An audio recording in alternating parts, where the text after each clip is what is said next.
Hey, how's it going? I'm Terry Jensen. I'm the pastor of First Baptist Church here in Plano, Illinois, and I want to welcome you to Through the Week. I'm a little bit late, I know, drives my treasurer crazy when I do that. She also does a lot of she's the church clerk, so she does a lot of the housekeeping stuff like that and drives her nuts when I'm not on schedule. So, this is another day where I get to have some fun. Today, we're going to do a little, I don't know, social, political kind of stuff. Not necessarily biblical in the sense that I'm taking a Bible passage. So let's jump into it, okay? If you do not agree with something or do not like something, it would be wrong to presume that I hate it. Presuming disagreement or dislike to be the same as hatred is stifling engagement. Disengagement leads to otherness, which leads to fear, which turns, uh, which in turn leads to real hatred. This is Prasher, R.N. Prasher. He's an author, and I like this quote because he's talking about differences and why we disagree or that we disagree. And it's not wrong to disagree. It's not even bad to disagree. It's not bad to have a conflict in conversations, so long as you don't get violent with it. But what happens when, uh, what happens if, say, all ice cream were vanilla? Couldn't eat anything but vanilla. Well, that's kind of the same thing if you can't disagree with a person. You end all debate and you end all engagement. Debate and engagement are necessary for social growth. For us to grow as people and to begin to understand what it is in terms of scope, okay, what it is to be, we have to have engagement. We have to be able to say things that we think, even though someone may not like it. He goes on to say, Pressure goes on to say this: either we tolerate disagreement and dislike, or we have to tolerate real hatred. The intolerance of disagreement is filling civil society lexicon with phobias, each of which is leading to a disconnect, to another closed door. It may sound odd, but only tolerance of disagreement demolishes walls. The only way for us to understand each other, the only way for us to move forward and to grow as human beings is to have open dialogues.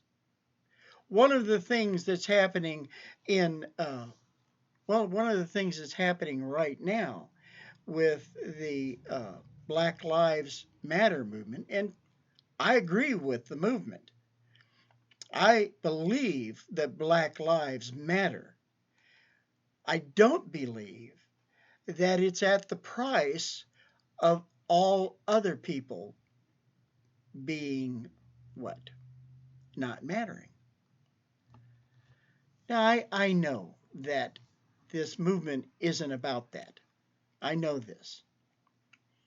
However, some would choose to close engagement so that both sides, all sides, could learn what it is.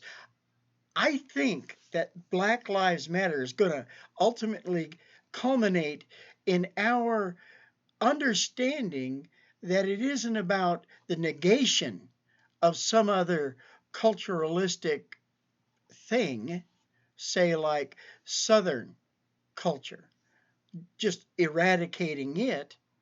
No, what it's about is the inclusion of the African American culture and allowing that culture to flourish and thereby adding its dimension to the overall uh, culture of America. The point is that we don't need to separate something else. What we need is to conjoin all of our peoples and our cultures and our opinions. Yeah, some of them stink. You may not like what uh, what a neo-Nazi has to say or a Klansman has to say. It may be just grating, you know? Or you may not like what someone who feels as if they've been oppressed has to say about their oppressors, especially if you're counted as one of those oppressors.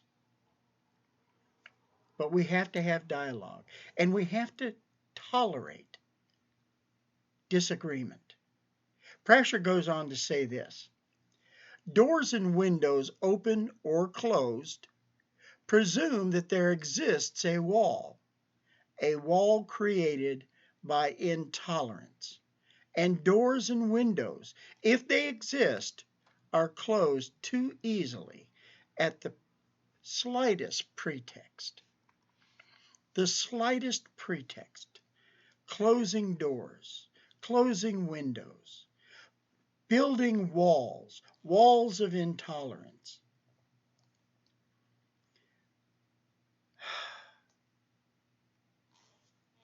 It is terrible for others to not tolerate you.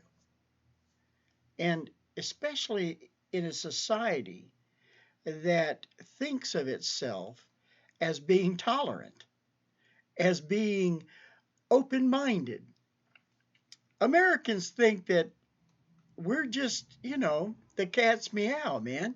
I mean, we think that we are tolerant. We are we are the kind of people who engage, but we're not. And that's the huge problem. We engage those who engage us in the same manner and in the same on the same level.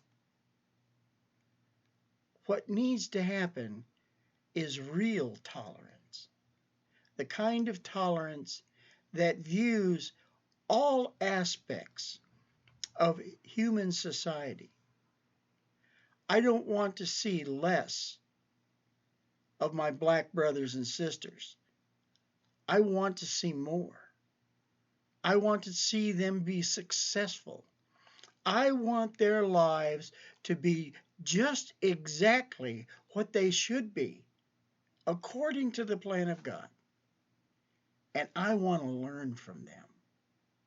I want to know what they have to offer.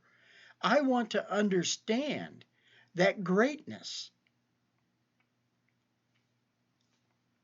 So, as we move forward in this day, let's consider not being so judgmental, but being more understanding and accepting of others and how they are. Accept one another. Romans 15. Well, that's it for me. I'm out of here, okay? I'm Terry Jensen, and I'm the pastor of First Baptist Church of Plano, Illinois, and I want to thank you for joining me in Through the Week. We'll talk to you later, okay? Bye.